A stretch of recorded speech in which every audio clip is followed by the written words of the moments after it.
और इस बीच अगली खबर की बात करते हैं, जहां बीजेपी मिशन 2019 की औपचारिक शुरुआत दिल्ली के रामलीला मैदान में होने वाली राष्ट्रीय अधिवेशन की बैठक आज से होने जा रही है।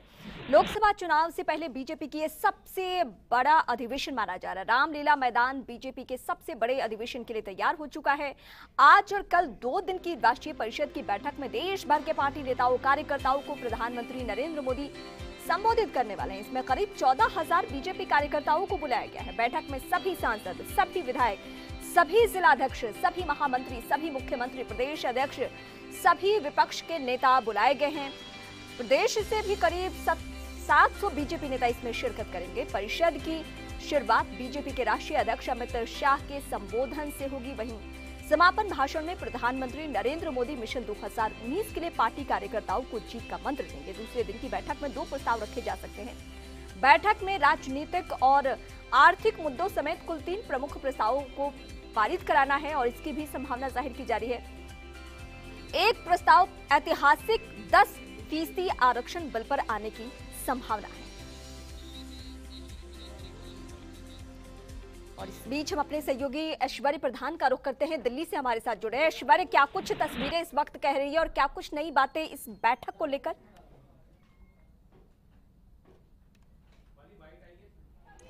देखिए, दिल्ली के रामलीला मैदान में इस बार जो ये बैठक है, राष्ट्रीय परिषद की तमाम बैठकें हुई, तमाम बैठकों में अब तक की सबसे बड़ी ये बैठक है।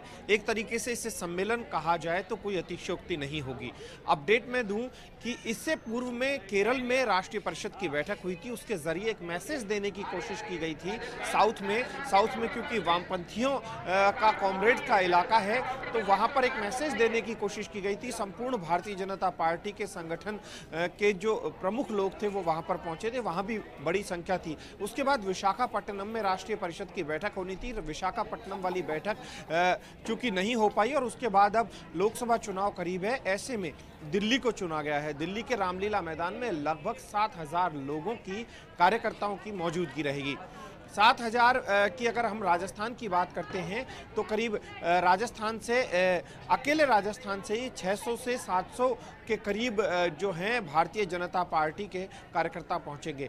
मैं आपको एक और जानकारी दे दूं कि भारतीय जनता पार्टी के जिन लोगों को यहां पर बुलाया गया उनमें पूर्व प्रदेश अध्यक्षों को बुलाया गया है। पूर्व मुख्यमंत्री राजे भी यहां पर मौजूद रहेंगी और उसके अलावा जिला अध्यक्षों को, जिला महामंत्रियों को, मोर्चा अध्यक्षों को, महापौर, उप महापौर, जिला प्रमुख, उप जिला प्रमुख, इन तमाम लोगों को राजस्थान से बुलाया गया। राजस्थान से प्रदेश भाजपा के तमाम जो पदाधिकारी हैं उनकी भी मौजूदगी रहेगी। जो खास चीज जिसको लेकर यहाँ पर फोकस किया जाएगा वो यहाँ पर इन तमाम कार्यकर्ताओं को एक ही मंत्र दिया जाएगा कि फिर से नरेंद्र मोदी को प्रधानमंत्री बनवाना है। आप ये लक्ष्य लेकर जाएं और उसके लिए इन्हें बताया जाएगा कि जिन मुद्दों पर कांग्रेस आपको घेर सकती है उन मुद्दों का किस तरीके से जवाब दिया जाए।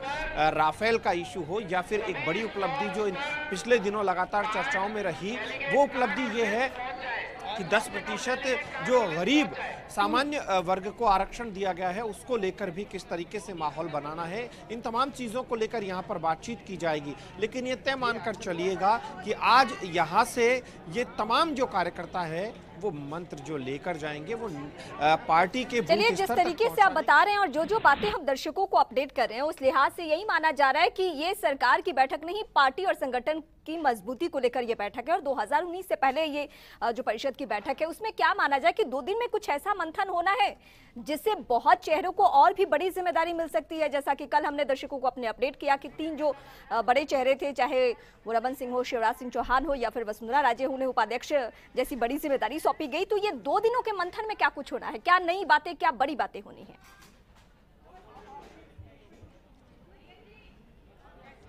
देखिए, इस 2 दिन के मंथन में सबसे महत्वपूर्ण बात जो होगी वो यही होगी कि यहाँ पर पार्टी के राष्ट्रीय अध्यक्ष का संबोधन महत्वपूर्ण होगा, प्रधानमंत्री नरेंद्र मोदी का संबोधन महत्वपूर्ण होगा।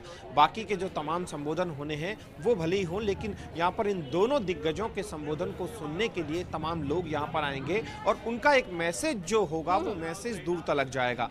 वो मैसेज यही होगा कि लोकसभा चुनाव फतेह को लेकर जो रणनीति बनाई जा रही है उस रणनीति के तहत किस तरीके तरीके से काम करना है और तमाम उन राज्यों में जहां पर कि अभी भारतीय जनता पार्टी के लिए चुनौती बनी हुई है, उन राज्यों को भी फोकस करना है।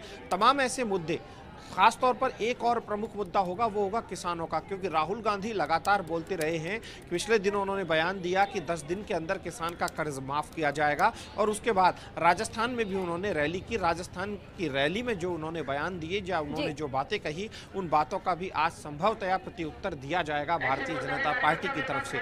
और जो प्रत्युत्तर दिया जाएगा वो मैसेज इन तमाम कार्यकर्ताओं तक जाएगा और कार्यकर्ता बूथ स्तर तक उस मैसेज को पहुंचाने की कोशिश करेंगे, क्योंकि भारतीय जनता पार्टी के राजस्थान प्रदेश के नेता भी यही कहते रहे हैं कि किसानों का कर्ज माफी नहीं की गई है, सिर्फ एक कमेटी बना दी गई है। कमेटी बनाकर इसे टालने की कोशिश की जा रही है, जो कि संभव ही नहीं कि किसानों के संपूर्ण कर्ज माफी की जाए। इस तरीके से भारतीय जनता पार्टी भी कांग्रेस को घेरने की कोशिश करती है। चलिए, कुल मिलाकर लबो-लुआब यही है कि समस्या से लेकर समाधान तक पे चर्चा होनी है। फिलहाल